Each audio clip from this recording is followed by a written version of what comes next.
So just let's start out. What do you think?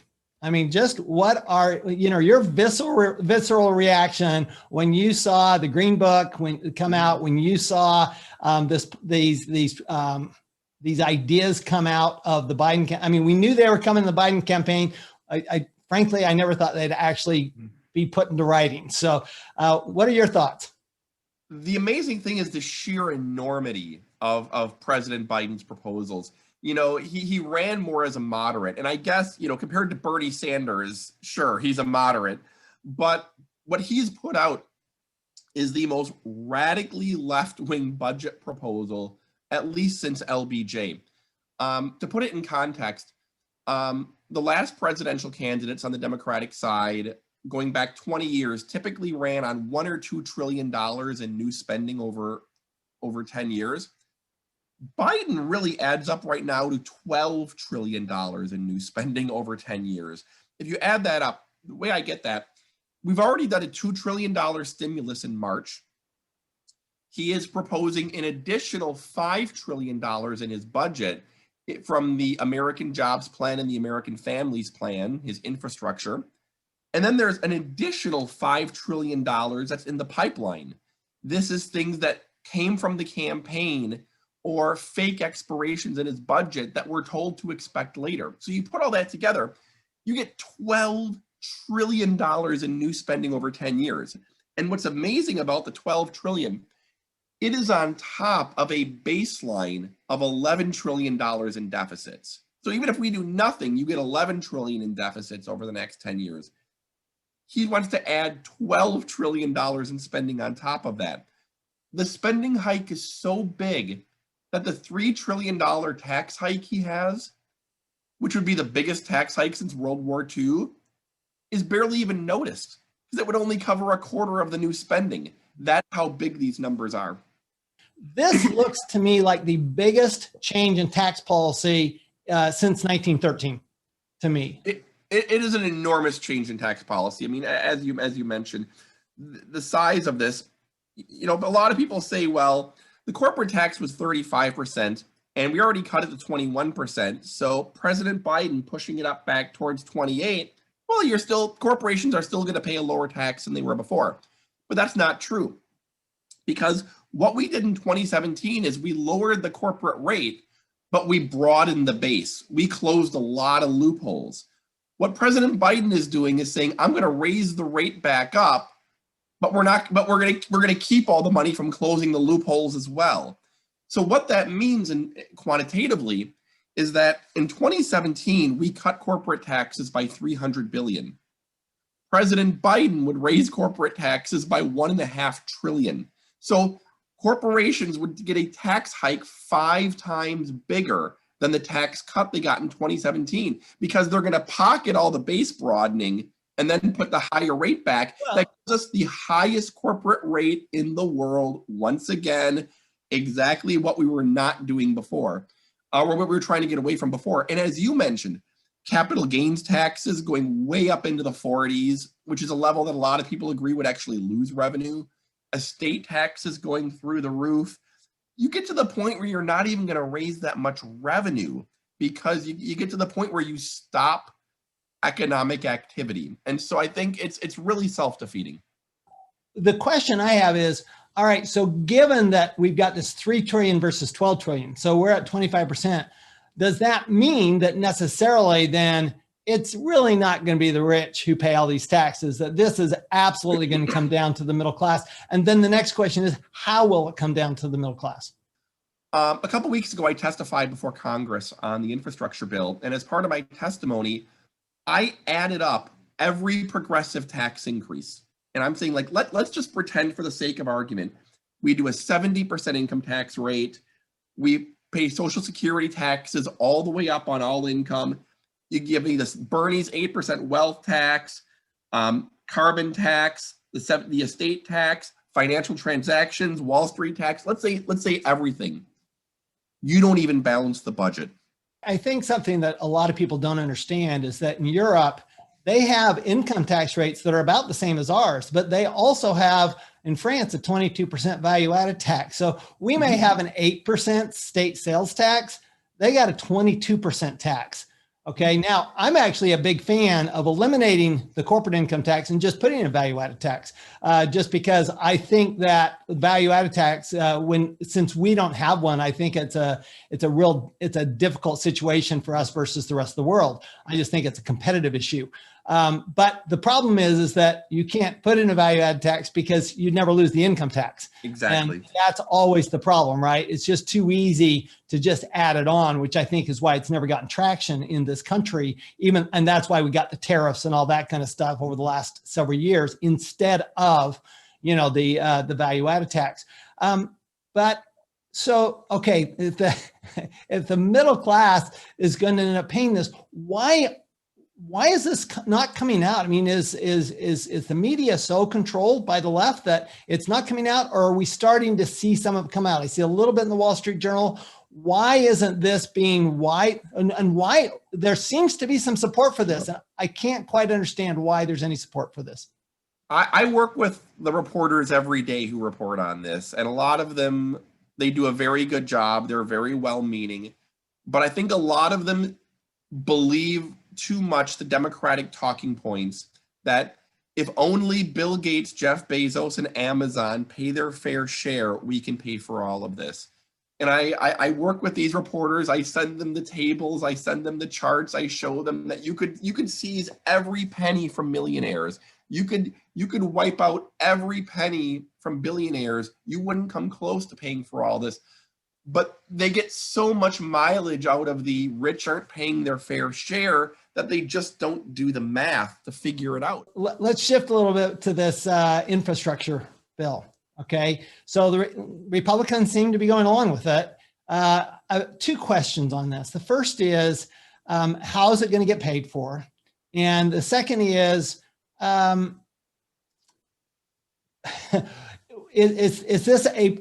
Is Biden sincere when he says this is not coupled with the other? Is he just going to say, you know what he originally said, which usually what somebody says the first time is what they really mean.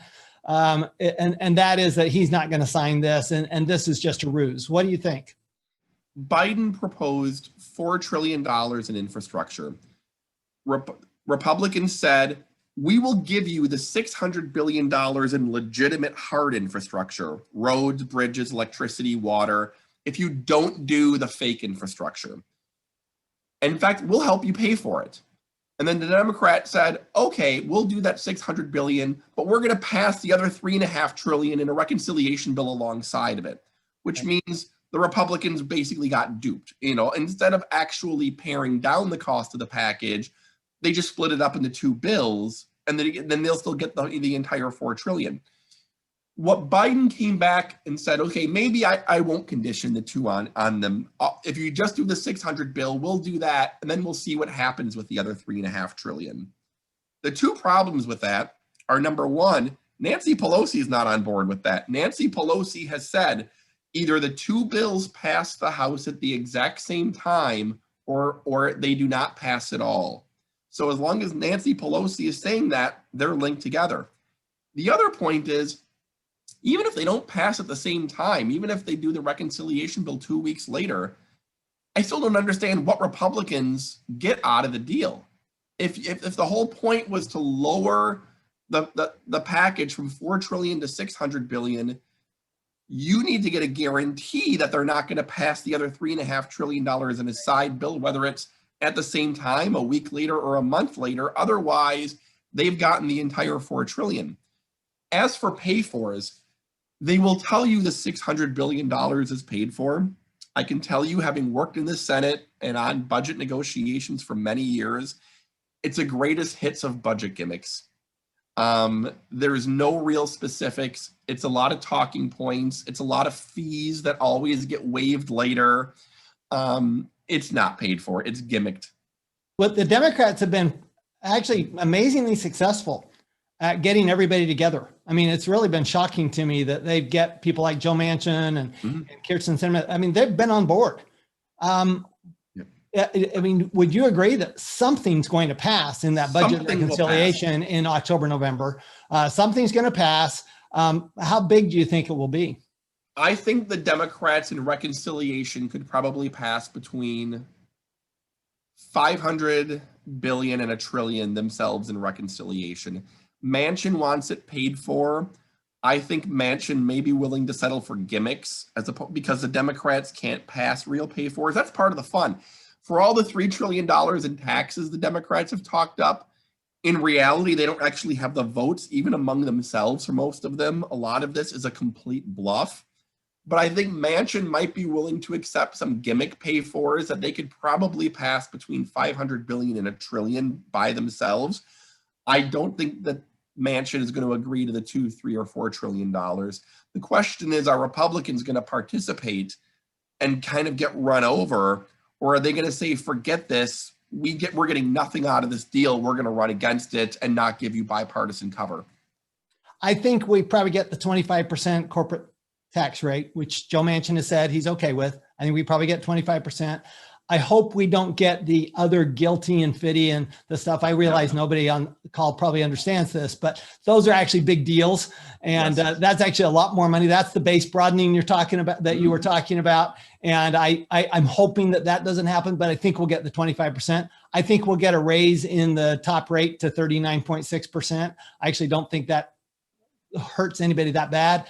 The question, my big question is, will we get any of the capital gains or the estate tax change? Because I actually think it's of course, the capital gains tax change doesn't work unless you get the estate tax change, the capital gains at death. And the capital gains at death is, to me, we can't have possibly a worse tax policy than both a capital gains tax and an estate tax. I agree with all of that. I mean, you're exactly right that all the arguments we make on the estate tax and taxing capital gains at death contradict each other. You either tax capital gains at death or you tax their estate at death. You can't do both. I also agree in terms of raising capital gains rates.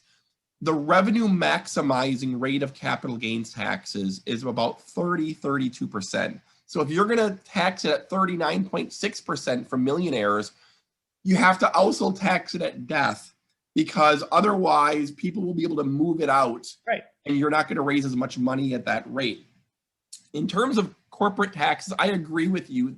The lowest hanging fruit for Democrats would be to raise the corporate rate from 21% to 25%. I think this would be a destructive policy, because if you count state and local taxes, they're still going to be in the top third internationally on the corporate rate. But I think that's one area where Manchin, I think, is willing to go to 25. I think a lot of corporations are mad about 25, but they're not nearly as mad on that as if they do some of the international stuff. And what international stuff, I know you said it's complicated. The easiest way I can explain the international stuff for those who aren't up to speed on it is what the president would ultimately do when all is said and done and you take into account all the policies would be a global minimum tax of about 26%, depending on how they handle deductions. And when you consider the fact that our trading partners are often at 19% or 20%, you have a situation where our subsidiary in England is paying 26%, while every other country subsidiary in England is paying the 19% English rate.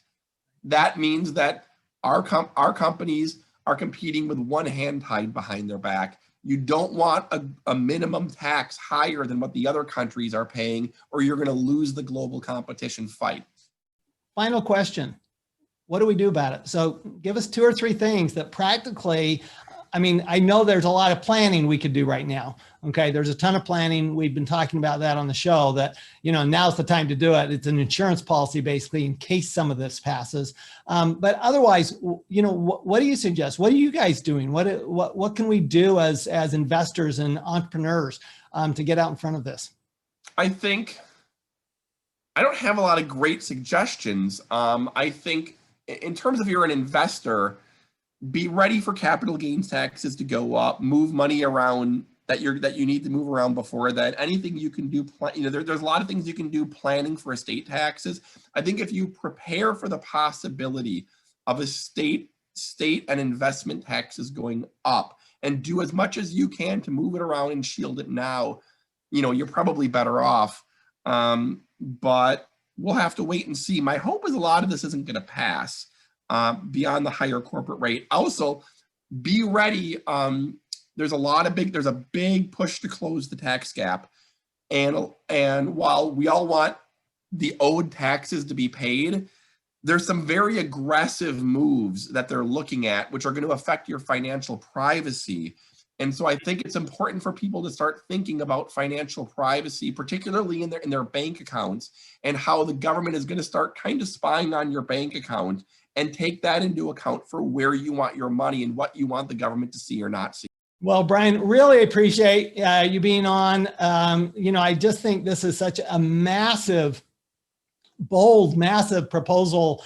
And my fear, of course, is that the Democrats could get it together and actually get something together that, they might go big. And in the meantime, we'd better prepare for it. And when we do prepare for it, the good news is we'll always make way more money and pay well as taxes. We'll see everyone next time. Thanks, Brian. Thank you. You've been listening to the WealthAbility Show with Tom Wheelwright. Way more money, way less taxes. To learn more, go to wealthability.com.